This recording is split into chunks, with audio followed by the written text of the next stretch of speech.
Students and professors banned from WashU's campus. We'll have more on how the university is responding to the mass pro-Palestine protests from over the weekend. In 2019 and 2020, Uber drivers were the victims of almost half the sexual assaults that happened during rides. This morning, we'll walk you through the new safety features protecting everyone. While we catch a break in the rain today, thunderstorm chances return to end the week, perhaps even into the weekend. We'll update you on how much more rain is to come. Minutes matter, seconds matter. 911 wait times on the rise for some St. Louis County communities. The areas affected, plus what the Monarch Fire District is asking of the people it serves. Making more for moms, the states with the best pay and care options for working mothers. This is Today in St. Louis, focused on you. Good morning, everybody. It is Tuesday, April the 30th. Thank you for joining us for Today in St. Louis. I'm Rennie Knott. And I'm Michelle Lee. Yeah, we just want to thank all those who might be catching us on 5 Plus as well. You know what? If you're looking at the forecast, you might go, what are those numbers? What is that? Is that right? Anthony Slaughter's here to tell us, yes, it is accurate. Yeah, it's right. But you also look at this camera and you go, what is that? Is that St. Louis? Is that fog? Yeah, is that right now? Yeah, this is fog happening right now. O'Fallon, Illinois. Hard to make out anything down below, but every now and again you can see some cars drifting on by here. The fog has really thickened up here within the last hour. In St. Louis Metro, not so bad, but this is for Illinois drivers and southern Missouri where the fog is the thickest right now. 57 out the door this morning, so yeah, it's a nice comfortable start, but you can see the map shows where the fog is the worst from Belleville down towards Perryville and all of our Illinois communities back towards Flora, Mount Vernon, and Salem, Illinois. So once the fog lifts, we will have a completely sunny day. Temperatures warmer today. We're back up to 82 degrees this afternoon. Now, thunderstorm chances really rev up as we head towards the next couple of days, especially on Thursday and Friday. And now an adjustment to the forecast. Saturday, we could have a few lingering showers. We'll go over all of that coming up in the full forecast. Well, we usually toss to Paul Cook at this hour, but Gary Frank is in this morning, filling in on traffic. Gary, good to have you this morning. What are the roads looking like? Yeah, they're looking pretty good here, I think, for the most part, but there still are some issues here when we have to deal with a little bit of fog. You can see some of it here at 55 in Loughborough, not necessarily causing any issues at street level. That's always the thing where some of those cameras look a little bit different. And there is some fire department activity there that was recently shown, but otherwise it's pretty quiet. And I think what you're going to see overall is as we look at the big map, things are pretty quiet, and that's what we're going to continue to monitor, but not much going on. We still continue to monitor that fog in the Metro East and how it impacts drivers. We haven't seen anything from a traffic standpoint. We'll check in again here in just a few minutes. Right now, our newsroom is working to learn how many people were hurt in a deadly crash late last night. Police say multiple people were hurt on North Broadway and Campbell around 10 o'clock last night. After the crash, they were dropped off at Tucker and Market in downtown St. Louis, just blocks away from our station. That's where one of the people died. We've reached out to police to learn more about this incident and will bring you more as soon as it becomes available.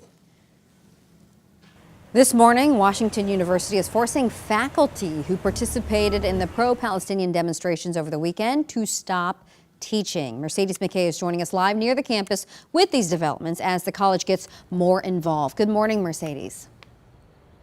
Good morning, Michelle. The scene here near Washington University's campus is quiet this morning, and that's a completely different picture than what we saw over the weekend with those pro-Palestine demonstrations. And this morning, faculty who participated in those rallies, they're banned from campus, and that includes St. Louis Board of Aldermen President Megan Green, who teaches social, economic, and domestic development. Now, the adjunct lecturer shared this letter with 5 on Your Side. In that letter to Green, the university states how it's investigating claims that Green used a campus card access to allow unauthorized people into campus buildings against the orders of campus police. Green replied, quote, "I never swiped my card anywhere on campus." She and other faculty members who participated in the demonstrations over the weekend are not only banned from the campus, but banned from interacting with students. Now, during Saturday's protests, Green also posted this letter on social media that arrestees had to sign an agreement banning them from campus.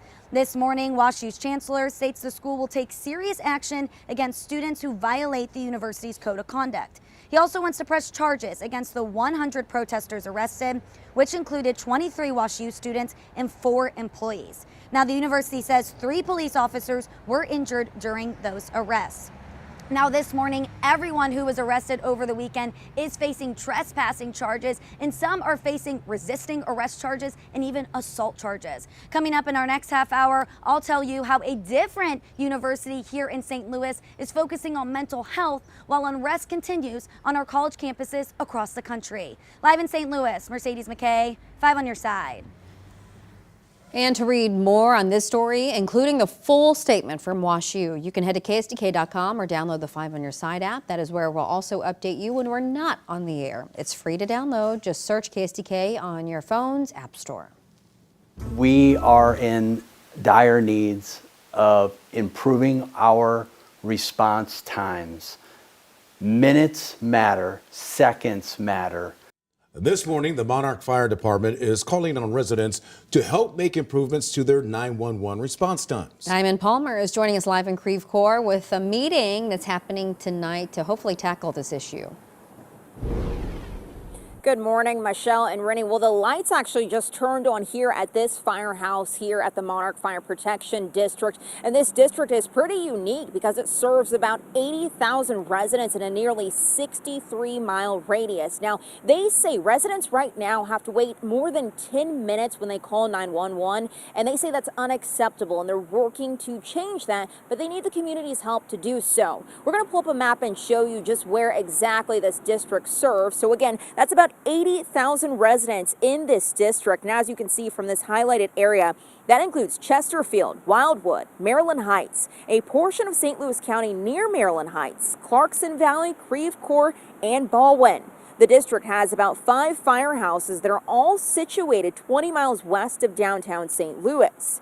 Fire Chief Russ Adams says they want to cut down on these 911 wait times, and the district also hopes to add 1 ambulance to their fleet and get new uniforms because the ones they currently have cancer-causing materials. They even tell me that they've already had 4 people from the department die because of this. Now, residents have 3 choices. The first one is to do absolutely nothing.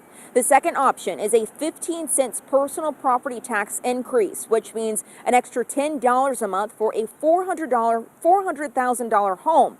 The third option is a personal property tax increase as well, but that's 19 cents, which would mean $12 per month for a $400,000 home. Monarch Fire is asking and holding 3 different meetings to get public input, including one tonight at the Chesterfield Mall. The fire chief says the department has been living below its means since its inception. I do agree that taxes are a terrible subject. Nobody wants a new tax, but we are in dire needs of improving our response times. Minutes matter, seconds matter. Brain death starts within 5 to 6 minutes. If we are not to you or your loved one in a certain time, then the outcome will not be very well. Now, again, tonight's meeting will be held at the Chesterfield Mall, but that time is at 7 to 9 p.m. Of course, there's a 3-person board that's then going to listen to the community and see if they want to tally up and decide if that will be on the August ballot. Coming up in the next half hour, we will talk about what could be the reason for the high number of calls coming out of this area. Reporting live here in Creve Coeur, Diamond Palmer, 5 on your side. All right, as you get the kids ready for the bus stop this morning, we do have a little patchy fog that's developed especially for you Illinois drivers, so watch out for the kiddos at the bus stop this morning. 50s out the door, 80s for highs today. An Uber safe way to work. The new feature the rideshare company is using to protect its drivers. And guess what? Rennie turned 60 on Thursday. And guess what? An old friend wanted to wish him a happy birthday. Oh. Happy birthday to the guy who puts his heart and soul into every cause he supports and every story he tells. Wish I could be there with you to enjoy some burgers and some beers, but I got you something else. Some palm trees and the beautiful Tampa skyline. Give Michelle, Anthony, and that new guy, Paul, a hug for me. Miss Benches, love ya. Aw, that's so I'll be sweet. sure to give you guys hugs later, but I doubt she would leave the beach to come hang out with me. I mean, come on. She kind of rubbed it in just a little bit. Happy 60th birthday from the palm trees. Exactly. Yeah, she did. That was sweet. That was really Happy sweet. birthday. Thank you, guys. Appreciate it.